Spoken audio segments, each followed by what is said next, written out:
Greetings, intrepid explorer. It is I, Dave Makes Noises, the Paul Anka of Dungeons & Dragons Storytime on YouTube. Get ready to kick up some cartoon dust and nope the HE double hockey sticks out of here, because today we're asking, what situation did you somehow escape despite all the odds being stacked against you? Part 1.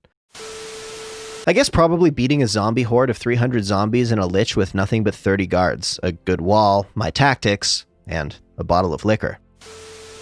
During a period where my PC was a kobold, my party was always using me as bait for luring out monsters to use them to take out small camps of certain races. I was against this for good reasons, both the genocidal ways of my party and the fact that I was being used as bait. So during one of the attempts, we were trying to lure a group of undead to attack a group of orcs when things went south. As the undead came close to me, one of the other players rolled a 1 on stealth, and the undead started shambling towards the rest of the party and me. I, having my hands tied to make me easy prey, started running and making noise to attract the undead, which worked, but too well, since now I was running unarmed and hands tied with a horde of undead after me. Not great odds. I managed to lure them away from the orcs and into a river, which led into rapids, killing the undead while I made it back to shore. I survived the undead and met back up with the group, who promptly killed me for not following orders as a good kobold, and just to make sure I didn't get bit and was going to turn. Don't worry,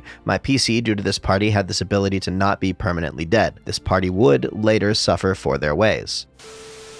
Our party was systematically fighting an army using hit-and-run tactics to thin the enemy's numbers as much as possible. In the chaos of our last attack, me, the Sorcerer, and the Warlock were separated from the rest of the party and hunkered down once we believed we were out of range of their search parties, since we were low on spell slots and had lost a decent amount of hit points from artillery bombardment, giant crossbows mounted on ogres. Unfortunately, we were quite wrong, and were ambushed in the middle of the night by a regiment of hobgoblins and wargs that had been sent ahead to track us. The Warlock went down and I was panicking. They were hiding in the trees and foliage, so we couldn't see them, even with dark vision, and I definitely couldn't take what our DM later confirmed to be 40 enemies surrounding me with my few remaining slots and low health. This is what happens when a party of 6 tries to fight an army of over 1,000 strong, but I had one final trump card. I was hoping to save it, but the ambush was at the start of the session, and we had previously leveled up at the end of the last session, and my Sorcerer just hit level 17. I couldn't see where the enemy was, but in an act of desperation, I cast Meteor Swarm for the first time and used Quickened Spell and Distance Spell to grab the Warlock and get out of there, and once I had the Warlock back on his feet, we booked it and ran while the surviving enemies were preoccupied with the sudden forest fire. We found the rest of the party who had seen the destruction and eventually did get far enough away to long rest undisturbed. The DM later told me my meteors did kill the majority of the enemies the way I planned the blast radius.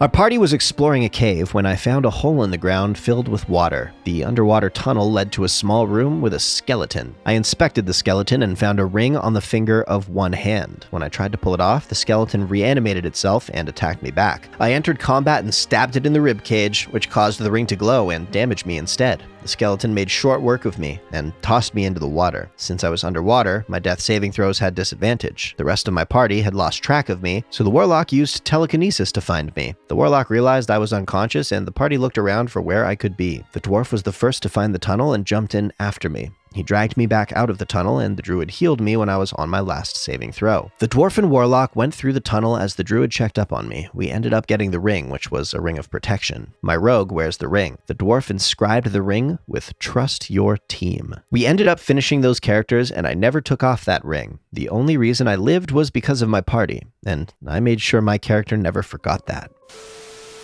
I was DMing for my group. They were in this jungle next to a ravine filled with highly flammable gas. The rogue falls into the ravine at one point, but survived. He then decided to use Firebolt. He's a high elf against the troll at the bottom of the ravine, igniting the gas and creating an enormous explosion. The elf makes a massive dex saving throw, and since his dex modifier was +5, I allowed him to make it with a 19. He grabbed onto a rock and launched out of the butt crack of the world, as I called it.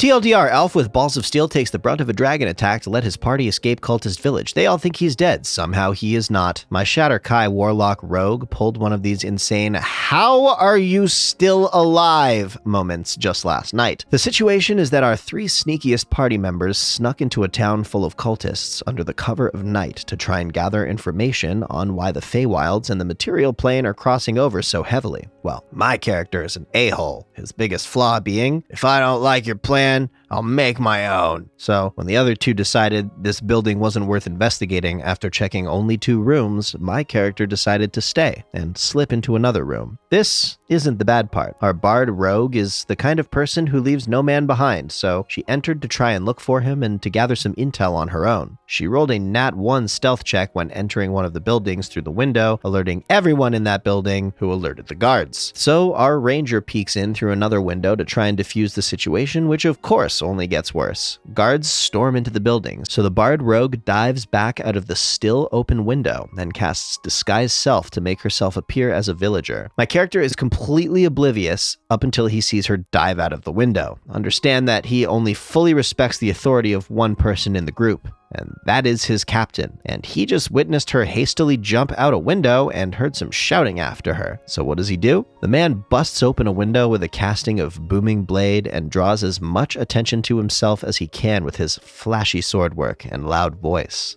Turns out this village is guarded by an ancient and very magical dragon. My dum-dum just caught its attention by harassing the villagers. The rest of the party beats a hasty escape, while my dumbass gets confronted by an enormous invisible dragon. This thing chunks me for over half my HP with its breath weapon, and I can't even see it. Do I run? Nope. I don't know if the captain has escaped. I use my Blessing of the Raven Queen ability to teleport myself on top of it and to begin wailing on it. So the last my party sees of me, I'm badly hurt, I'm ethereal, I'm straddling the invisible neck of this dragon, laughing like a madman, and they are completely certain that I am a dead man. Hell, I even expected to die. So, next turn it begins to attack me. I'm already hurting, so this dragon smacking me with 3 attacks hurts, even if I resist it all because of my blessing. So, I'm on 6 hit points, I have 1 spell slot, I have to make it count. I use the Thunderstep spell to teleport as far as I possibly can from it while leaving its skull rattling. Turns out that breaks its concentration on its greater invisibility spell, so I get to watch as this thing chases me into the tree line. My attempt to hide fails, and I know it. This thing is looking straight at me, so I level with it. Look, I love a good fight as much as the next guy, but as it is, I'm out of juice, so how about we call it a draw for tonight and pick this up another day, yeah?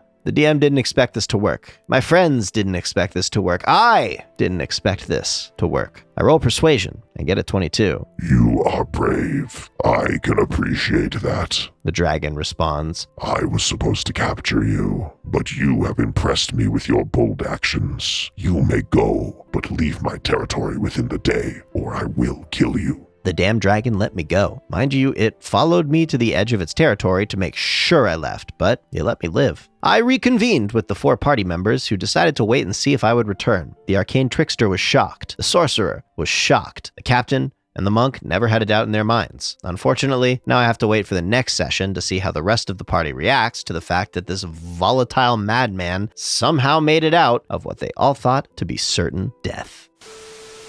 To save an unnecessarily long story, our party of 6 level 3s had to get something that was being guarded by 3 Umber Hulks. When we were first considering just charging in head on, the DM even said that our characters were smart enough to understand that fighting 3 Umber Hulks head on is almost certain death, and we should try to find an alternate way through. Well, we tried doing the alternative way, which was very obviously the most logical and safe option, but 4 natural 1 stealth checks unfortunately alerted the Umber Hulks. Our DM rolls in the open to show that he doesn't fudge rolls, and I could tell that he was on the brink of tears because he didn't want it to be a TPK. Somehow the dice gods were in our favor. The Umber Hulks never rolled higher than a 6 the entire fight, and the lowest roll from the party was still above 10. 3 of us still fell unconscious, but got stabilized. All of our spell slots were gone, most of our health, and even the wizard's sentient watermelon familiar, but we all lived. Hello, you magnificent mound of multicellular, multifunctional mass made mobile by means of a mound of gray matter and the spark of the universe itself within it. Thank you for sticking around to the very end. Just wanted to remind you to please check out our official subreddit, r/MrRipper. If you'd like to share your story with us, that would be the place to do it, as it is the gilded hub of our thriving community. If you're a DM or a player looking for a group, Mr. Ripper's Group Finder Discord server is over 2,600 members strong. New games are being posted every day, and people want to throw dice with you. If you love the channel and want to support us, please consider checking out one of our sponsors or some merch from down below. I hope that you are staying safe and warm this winter while humanity collectively struggles to try and get our shit together, but hey, at least there's some good news. Apparently aliens are real, so that's kind of really exciting to know. Perhaps all the recent news and declassified government UFO documents are leading us into the beginning of Earth's real space age right before your eyes, which is simultaneously hopeful and terrifying. If you love me and want me to be happy, you can follow me at Dave Makes Noises on TikTok. I post daily content there, and I've been having so much fun with it. It would be so nice to see you there. Thank you so much again for watching. We love you here at Rip Daddy's house. Please sub for Nat 20s and ding that dong for advantage on your next attack, save, or ability check. See you next time.